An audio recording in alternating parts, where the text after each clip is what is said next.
Hey guys, so this is not just a story of me making a deer carving, although that is what's happening here.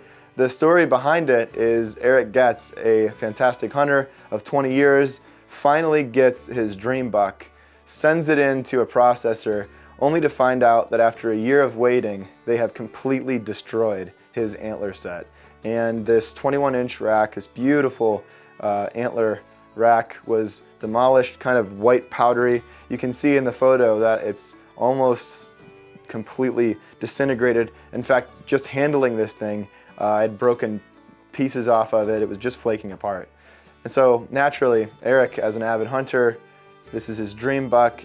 He loses excitement for hunting. This literally breaks him to the extent, in terms of his passion for hunting, to where he sees the deer antlers in his basement and it just oppresses him. And so he reaches out to me to help him restore that excitement for this deer by recreating the original buck from images and the antler set that he had left. So that said, I felt a sense of deeper meaning to this project, which led me actually to make this project, and actually fueled me as I struggled to make this. You'll see in this little clip that I started by roughing in a block in. So I had multiple blocks of wood. I think it was 6 or 8 blocks of basswood that were about 6 inches by 4 inches or so.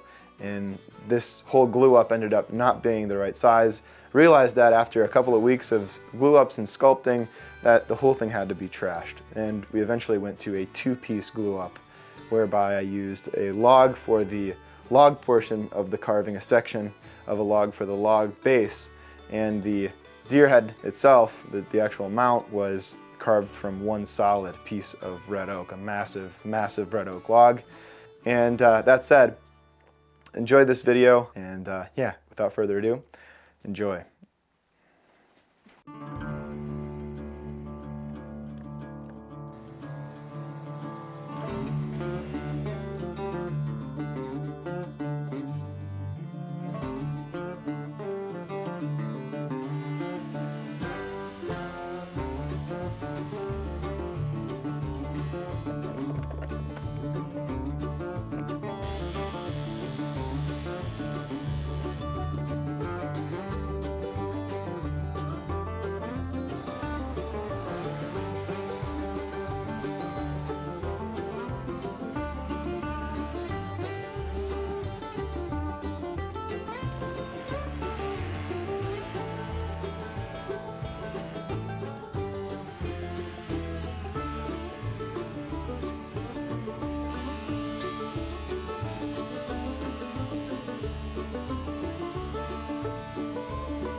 "'Tis been a worthy opponent, finally starting to take shape.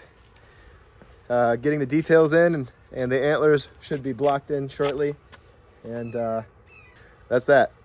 Making good progress, and happy with it.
All right, so what we're gonna do is we're gonna get this at the right height, right there. We're gonna anchor ourselves, and we're just gonna use the negative space here to kind of plot out.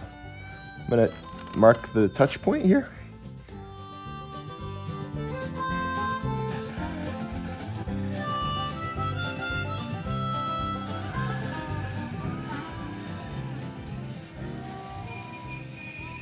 I was out of town for a few days and came back and was pleasantly surprised how it looks.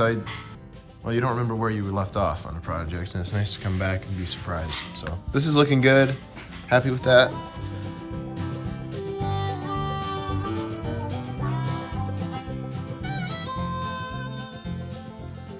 So working on that, and then also the base. The base for this thing is going to look like a big log, kind of like the log behind it, but shorter, like a 4-foot section or a 3-foot section of a log.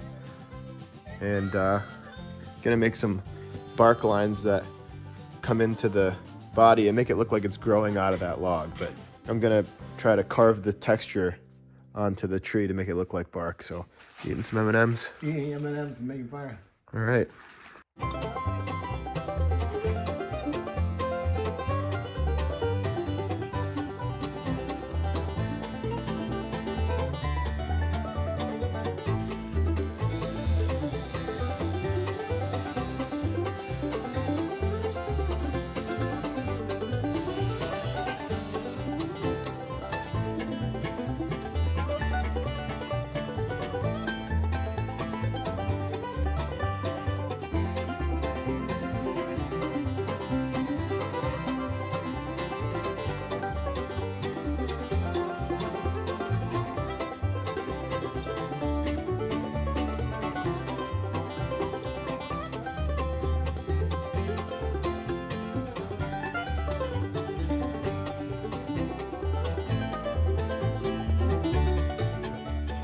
All right, so this is kind of a fun stage in the carving because I get to just play and create the bark textures and blend it into the body.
All right, so I just talked to the customer about the update. He's very happy with the overall piece. You know, one of the things that I was worried about when I attached this is if it had too much body. It almost looks like I could have cut more of it off, and he confirmed that. He thinks that it could be protruding less because it kind of looks like a shoulder mount that I attached to a log. And so to get that to look more like it's coming out of the tree, like a branch, I'm actually gonna end up cutting this. So, you know, some of this hard work of the shoulders, yeah, it's going away, but not the end of the world. The hard work was all this stuff. So I'm gonna cut him here. I'm gonna take about 6 inches of material off, and I'm going to reattach it and carve it as though it's a branch. I think that'll actually look a lot more symmetrical to the log too, because right now it looks like this log has got some sort of a crazy looking burl on it as far as the body goes, if we're going with the theme of it naturally kind of growing out of the tree, the deer. And so, yeah, I'm happy with his suggestion, even though it's going to be it's going to set me back a couple of maybe 3 or 4 hours, all is said and done, as far as like cutting it off, re-gluing it back on with the Gorilla Glue and all that. But These things take time, and that's just the way it is.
I'm using a slurry of clear coat. This is a matte polyurethane mixed with the char from the burning, and creates this sort of medium blackish gray tone that kind of emulates the bark.